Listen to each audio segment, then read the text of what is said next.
नमस्कार साथियों, कैसे हैं आप सभी लोग। स्वागत है आप सभी का मेरे YouTube चैनल पर। और साथियों, जैसे आप सभी को पता है कि यूपीएलटी ग्रेड प्रीलिम्स के रिजल्ट एक के बाद एक आते जा रहे हैं, और जिनमें सबसे पहले हिंदी और मैथ्स का रिजल्ट डिक्लेयर हुआ। उसके बाद साइंस, होम साइंस, संस्कृत और इसके साथ साथ कॉमर्स का रिजल्ट डिक्लेयर हुआ। तो ये 4 सब्जेक्ट्स के बाद आप भी जानते हैं कि उसके बाद जो एग्जाम्स हुए थे, जिसमें इंग्लिश, एसएसटी या और भी जो बचे हुए सब्जेक्ट्स हैं, उनका रिजल्ट आना बाकी है। और बहुत सारे जो कैंडिडेट्स हैं वो लगातार मुझको मैसेजेस कर रहे हैं कि रिजल्ट कब आने वाला है।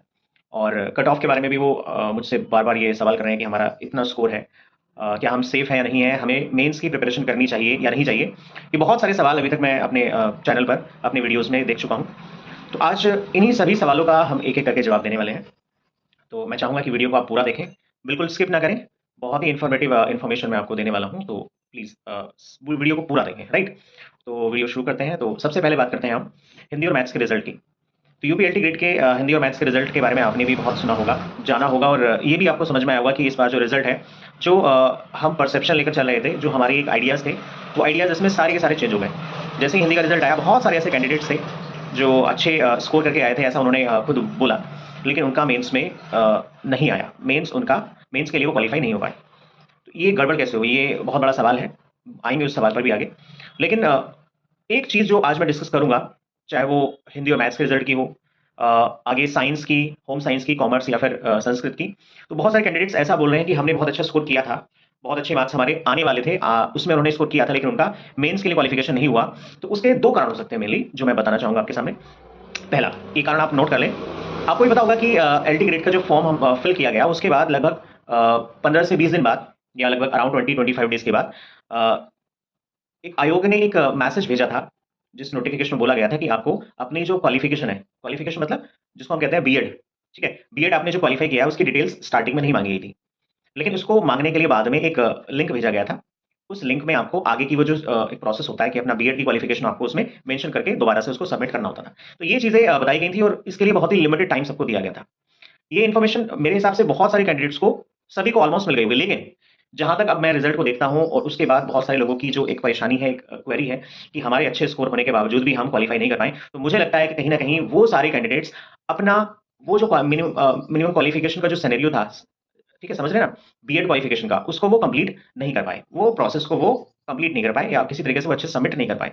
और ऐसे बहुत सारे कैंडिडेट्स हो सकते हैं जिनको इसके बारे में इन्फॉर्मेशन मिली भी ना हो। आई थिंक 7 डेट थी, वो 7 कौन से मंथ की डेट थी मुझे याद नहीं आ रहा है, लेकिन वो 7 डेट के बाद जिसने कोशिश की होगी, उसका वो सबमिट नहीं हुआ होगा। तो मेरे हिसाब से भले से ही आपका स्कोर बहुत फैंटास्टिक, बहुत ही एक्सेलेंट रहा हो, लेकिन अगर आपने वो इन्फॉर्मेशन सबमिट नहीं की थी, तो आप उस योग्यता, जो अर्हता होती है, उसके आप कैपेबल नहीं माने गए, और इस वजह से हो सकता है कि शायद आपका रिजल्ट या आपका जो क्वालिफिकेशन का मैटर था, वो सॉल्व ना हुआ हो, मतलब आप क्वालिफाई नहीं कर पाए।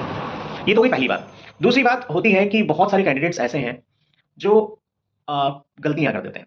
जी हाँ, आपको पता होगा कि हमारे पास ओएमआर शीट आती है, ओएमआर शीट में हमें बहुत सारी डिटेल्स वहां पर देनी होती है। बहुत सारे कैंडिडेट्स, बहुत सारे नहीं, मैं कहूंगा कि कुछ कैंडिडेट्स ऐसे होते हैं जो उसमें गलतियां कर बैठते हैं।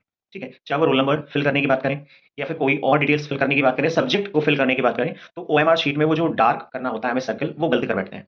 अगर आपने भी ऐसा किया है, जो मेरी वीडियो देख रहे हैं, सुन रहे हैं, और आप वही कैंडिडेट्स में से एक हैं जिन्होंने अच्छा स्कोर किया था, लेकिन आप क्वालिफाई नहीं कर पाए, तो आप निश्चित तौर पर या तो उस कैटेगरी में रहेंगे जिसमें आपने मिनिमम क्वालिफिकेशन का जो एक लिंक था, उसको सबमिट नहीं किया, या फिर हो सकता है कि आपने कोई गड़बड़ी की। अब एक दो चीजें आपके सामने मैं बता चुका हूं, राइट। अब अगर इसी के साथ भी अगर आप इन दोनों में से नहीं हो, राइट, अगर आप इन दोनों में से नहीं हो, तो निश्चित तौर पर आप एक और गलती कर रहे होंगे, और वो गलती होगी कि आप आपने जो स्कोर किया, ठीक है, आपने जो स्कोर किया, उस स्कोर के साथ साथ आपने, जैसे आपने 150 क्वेश्चन में से 90 क्वेश्चन सही किए, राइट, ये मानो आप 90 क्वेश्चन सही किए, और या फिर 80 क्वेश्चन सही किए आपने, और आपने सारे के सारे अटेम्प्ट कर दिए, तो सीधी सी बात है, 80 क्वेश्चन अटेम्प्ट करने के बाद आपके पास 70 क्वेश्चन ऐसे होते हैं जो आपने रॉन्ग किए होंगे, राइट।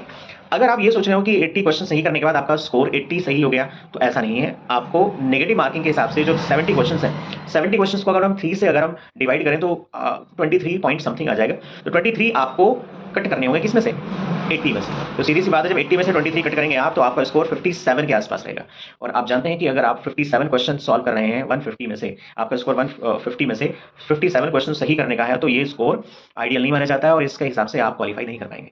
और आप भी जानते हैं कि हिंदी में हमेशा मेरिट बहुत हाई रहती है, और इस बार जैसे हम सूचना मिली थी, हमें सुनने में आ रहा था कि 15 गुना 15 टाइम्स स्टूडेंट्स को यहाँ पर कैंडिडेट्स को सेलेक्ट किया जाएगा।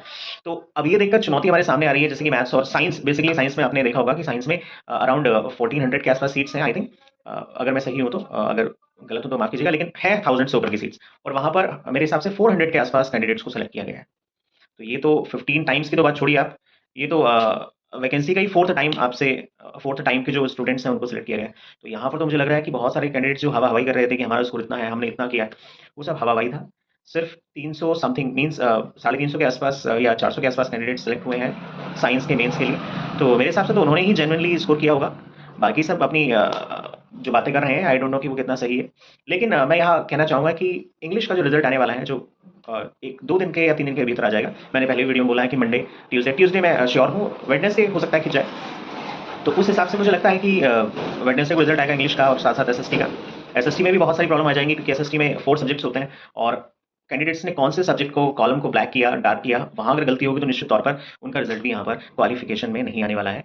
और साथ ही साथ बहुत सारे लोगों की एक अफवाह ये भी फैल रही है, जो कि पहले भी थी, और कौन सी, कि अगर आपने मिनिमम 33% का स्कोर अगर किया है जीएस में तो आप क्वालिफाई नहीं कर पाएंगे। तो ये सिर्फ अफवाह है, ऐसा कुछ नहीं है स्टार्टिंग में। और एक साथ एक और अफवाह ये फैली थी, जैसे कि आपने जानते हैं कि कोर्ट ने बोला है कि एलटी ग्रेड में ये जो भर्ती होगी, उसमें भी कोर्ट ने बोला है कि यूपी टेट मतलब एसटेट, स्टेट टेस्ट, ये स्टेट का जो टीचर एलिजिबिलिटी टेस्ट होगा वो क्वालिफाई होना चाहिए, चाहे वो सीटेट ही क्यों ना हो। वो क्वालिफाइड जो बंदे होंगे वही एप्लीकेबल होंगे इस जॉब के लिए। तो ऐसा सुनने में आ रहा था कि बोल रहे हैं कि आयोग ने बोला है, आयोग ये सोच रहा है कि सीटेट या यूपी टेट क्वालिफाइड बंदों को वो मेंस के लिए क्वालिफाई कर रहा है, बाकी को छोड़ रहा है। तो ये सब अफवाह है, इस पर ध्यान ना दें आप। ऐसा अगर होता तो निश्चित तौर पर ये पहले ही डिक्लेयर किया जाता, या फिर एक ऐसी इन्फॉर्मेशन आती, जैसे मैंने आपको बताया कि बीएड आपने कर रखा है नहीं कर रखा है, उसकी डिटेल्स लेने के लिए आयोग ने पोर्टल को फिर से ओपन किया था। तो यहाँ पर मेरे हिसाब से ये इन्फॉर्मेशन जो दी जा रही है लोगों के द्वारा, ये सिर्फ अफवाह है, इसके अलावा कुछ नहीं।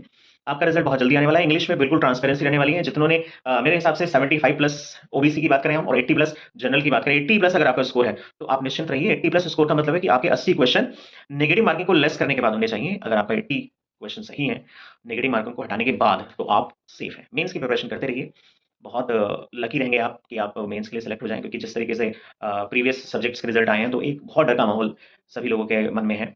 और बहुत से क्वेरी भी कर रहे हैं कि सर ये चीज़ें जो हो रही हैं, क्या आयोग खिलवाड़ कर रहा है हमारे साथ, क्या भर्ती को बीच में लटकाने की बात चल रही है। तो ये सारी चीज़ें अभी नहीं होंगी जब तक रिजल्ट डिक्लेयर नहीं हो जाता। 17 मई आपको पता ही है कि एग्जाम है मेंस का। तो प्रिपरेशन में लग जाइए, भरपूर प्रिपरेशन करिए, और जितना आप कर सकते हैं उतना करते रहिए। और मेंस की प्रिपरेशन में बस राइटिंग अपनी अच्छी करिए। बहुत सारे ऐसे लोग हैं जो टीचिंग में हैं, बहुत सारे लोग ऐसे हैं जो घर पर सेल्फ प्रिपरेशन कर रहे हैं। तो सेल्फ प्रिपरेशन करने वालों को मैं एक हिदायत देना चाहूंगा कि वो थोड़ा सा प्रॉब्लम फेस करेंगे जब मेंस का एग्जाम होगा, क्योंकि वो राइटिंग उनकी प्रॉब्लम रहेगी। उनको प्रैक्टिस नहीं है कि कैसे 3 आवर्स में वो 3000 वर्ड्स कैसे लिखे। पहले तो यही चैलेंज होगा कि 3 आवर्स के टाइम में 250 आई थिंक, 2.5 ढाई घंटे का टाइम आपके पास रहेगा, उसमें आपको 3000 वर्ड्स, जहाँ तक मैं सही हूँ, तो वो लिखने होंगे। तो यही एक बड़ा चैलेंज है। उसके बाद आपको सिलेबस लर्न करना चाहिए, सारी डिटेल्स चीज़ें आपको पता होनी चाहिए, कोटेशन आपको पता होनी चाहिए, दुनिया भर की चीज़ें हैं, उनको आपको लर्न करना पड़ेगा, और उसके बाद एग्जाम देना पड़ेगा। तो एग्जाम के लिए क्वालिफाई कर रहे हैं आप, तो निश्चित तौर पर आप अपने आप को 80 क्वेश्चन अगर आपने सही किए हैं नेगेटिव मार्किंग हटाने के बाद, तो आप सेफ हैं। मेंस की प्रिपरेशन करते रहिए रेगुलरली, और तोड़ दीजिए एग्जाम को, राइट। तो मिलते हैं ट्यूसडे या वेडनेसडे को, जब भी रिजल्ट हमारे पास ट्यूसडे या वेडनेसडे 2 दिन में आ जाएगा। ये मैं श्योरिटी दे रहा हूँ आपको। और अपना स्कोर मत साझा करिए, राइट। ये सारी चीज़ें बहुत पुरानी हो गई हैं। अपने आप को बस डिटरमाइंड करिए, अपने अंदर परसिवरेंस लेकर आइए, और चलते रहिए, आगे बढ़ते रहिए। तो इन्हीं शब्दों के साथ मैं आपसे इजाजत चाहूँगा। वीडियो अच्छी लगी हो तो प्लीज़ लाइक कर दें और शेयर कर दें, और चैनल पर नहीं हो तो सब्सक्राइब करना बिल्कुल ना भूलें। मिलेंगे फिर नेक्स्ट वीडियो में, फिर नई टॉपिक के साथ। तब तक के लिए थैंक्स फॉर वॉचिंग। जय हिंद।